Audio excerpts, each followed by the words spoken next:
हाय दोस्तों, मेरा नाम है शमीत और आप देख रहे हो वेब स्क्रीन टीवी। इस वीडियो में मैं बात करूंगा साउथ कोरिया की one of the best web series squid game के बारे में, जो कि रिसेंटली नेटफ्लिक्स की one of the top web series बन चुकी है। ये सीरीज इतनी फेमस इसलिए है क्योंकि इस सीरीज में कोई भी इंसान किसी ना किसी कैरेक्टर में अपनी असलियत जरूर देखेगा और ये सीरीज हमें आईना दिखाती है कि इंसान पैसों के लिए किस हद तक जा सकता है। तो चलिए अब बात करते हैं एपिसोड 2 की।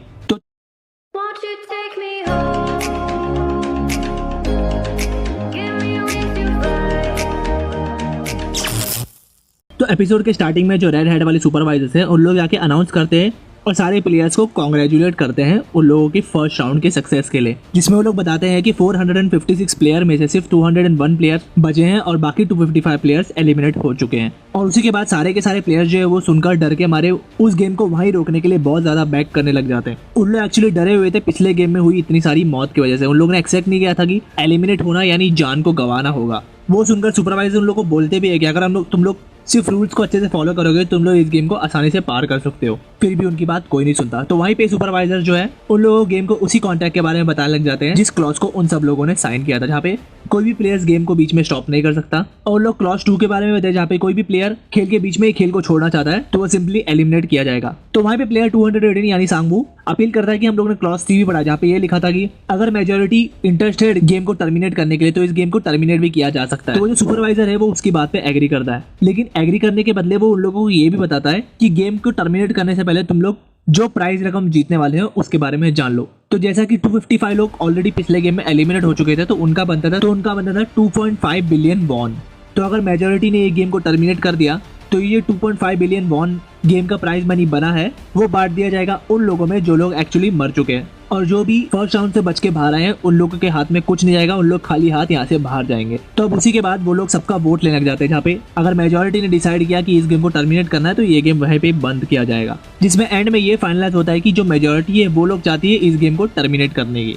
बट लेकिन उसके बाद कुछ लोग अपील भी करते हैं कि हम लोग ये गेम को रोकना नहीं चाहते क्योंकि हम लोग फर्स्ट राउंड में अपनी जान को खेलकर आ गए यार, अभी हम लोग को इस गेम में और आगे बढ़ना है। बट लेकिन क्योंकि मेजोरिटी ऑलरेडी डिसाइड कर चुकी है तो गेम को टर्मिनेट करने के लिए तो गेम वहीं पे हो जाता है बंद और उन सारे लोगों को उसी जगह पे पहुंचा दिया जाता है जहाँ से वो ऑलरेडी बिलोंग करते थे। और उन सब लोगों को घर पे छोड़ने के बाद शुरू होती है इस सीरीज की असली स्टोरी, जहाँ पे हम लोग देखते हैं कि सांगवू के साथ ऑलरेडी अली होता है और अली के पास बिल्कुल भी पैसे नहीं होते। तो सांगवू उसकी हेल्प करता है ताकि वो फोन से अपनी फैमिली से बात कर सके और वो उसे कुछ पैसे भी देता है ताकि वो बस का खर्चा से जहाँ अपनी डेस्टिनेशन है उस डेस्टिनेशन में वो पहुंच पाए।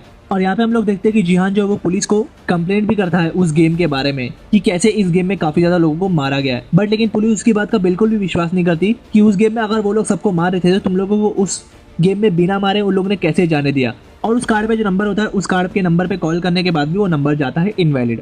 और अब जब जियान घर पे आता है तो उसको मिलता है सांगवू, जहाँ पे सांगवू अपनी स्टोरी के बारे में बताता है कि कैसे उसने स्टॉक मार्केट में अलग अलग स्टॉक पे इन्वेस्ट करके और फ्यूचर्स जो एक इन्वेस्टमेंट स्कीम है उस पर इन्वेस्ट करके सारे के सारे पैसे डुबा दिए। और अब उसी की वजह से उसके घर पे भी खतरा आ चुका है क्योंकि उसने अपनी मदर की दुकान को भी गिरवी रख दिया था उन स्टॉक पे पैसा लगाने के लिए। और यहाँ पे जियान को भी कॉल आता है कि उसकी मदर जो है वो बहुत ही ज़्यादा वर्स्ट कंडीशन में है और वो डायबिटिक है और उसके इलाज के लिए बहुत ज़्यादा पैसे चाहिए होंगे। और यहाँ पे हम लोग देखते हैं कि एक पुलिस ऑफिसर जो अपने ब्रदर की मौत की तलाश में सबूत ढूंढ रहा होता है वो अपने ब्रदर के रूम में देखता है कि उसको एक कार्ड आया है उसी सिमिलर कार्ड से जो कार्ड उसने ऑलरेडी पुलिस स्टेशन में देखा था जब जिहान ने पुलिस को कंप्लेंट की थी। और यहाँ पे हम लोग देखते हैं साइबैक जो कि अपने छोटे ब्रदर के साथ होती है। एक्चुअली साइबैक जो है वो नॉर्थ कोरियन होती है, वो नॉर्थ कोरिया से भाग के साउथ कोरिया में आई होती है और उसकी मदर जो है वो ऑलरेडी नॉर्थ कोरिया में फंसी हुई है और उसका ये जो छोटा ब्रदर है वो एक ऑर्फन में रह रहा है। और साइबैक ने सारे के सारे पैसे अपने आप को बचाने में लगा दिए बट लेकिन अब उसके पास इतना कर्जा है कि उसके पास कुछ नहीं बचा है। लेकिन फिर भी वो अपने छोटे भाई को प्रॉमिस करती है कि वो ये सब ठीक करने की पूरी कोशिश करेगी और अपनी मदर को वापस लेके आएगी नॉर्थ कोरिया से। और साइबैक जब वापस से उसी बंदे से हेल्प मांगने आती है तब वो देखती है कि उस बंदे ने भी हाथ खड़े कर दिए साइबैक की हेल्प करने के लिए।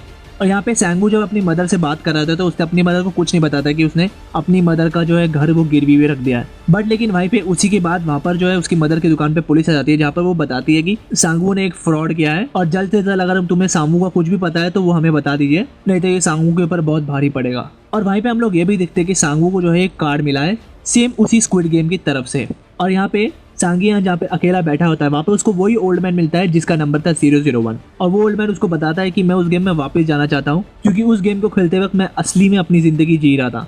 और यहाँ पे हम लोग देखते हैं वही गैंगस्टर जो कि एक प्लेयर था उसकी भी लाइफ में वही सेम स्टोरी चल रही होती है, वो भी बहुत सारे कर्जों से घिरा होता है। तो वो अब जो गुंडे लोग उसको मारने आते हैं उनसे बच बचा के कैसे भी करके वो पानी में डूब जाता है। और यहाँ पे देखने मिलता है कि जीहान जो वापस से अपनी उसी डिवोर्स्ड वाइफ के पास गया है पैसे मांगने के लिए अपनी माँ के इलाज करवाने को, जहाँ पे हम लोग देखते हैं कि उसकी वाइफ भी जो है वो उसको बीट्रे कर देती है और जीहान को कोई भी पैसे देने से वो इनकार कर देती है। जिसके बाद हम लोग को देखने मिलता है कि उसकी वाइफ का दूसरा हस्बैंड वहां पर आता है और वो जीहान को देखता है, जहाँ पे वो नीचे जाकर जीहान को पैसे तो देता है बट लेकिन वो उसके बदले उससे एक प्रॉमिस मांगता है कि तुम कभी भी अपनी बेटी और अपनी एक्स वाइफ को वापस कभी नहीं मिलोगे। जिसको सुनकर जीहान जो है वो बहुत ज्यादा गुस्सा हो जाता है और उससे झगड़ा करके वहां से चला जाता है। तो अब जीहान जो है वो जैसे ही अपने घर पे पहुंचता है तो अपने घर के बाहर वो उसी पुलिस वाले को देखता है जो पुलिस वाला अपने ब्रदर के मौत के लिए सबूत ढूंढ रहा था और उसको वो कार्ड मिला था स्क्विड गेम का, जिसके चलते वो पहुंचता है जीहान के पास और उस पुलिसमैन का नाम होता है जुनहो, जो सांगियान को पूछता है उस गेम की डिटेल के बारे में। बट इस बार सांगियान जो वो पूरी तरीके से इनकार कर देता है उस गेम की कोई भी इन्फॉर्मेशन देने से,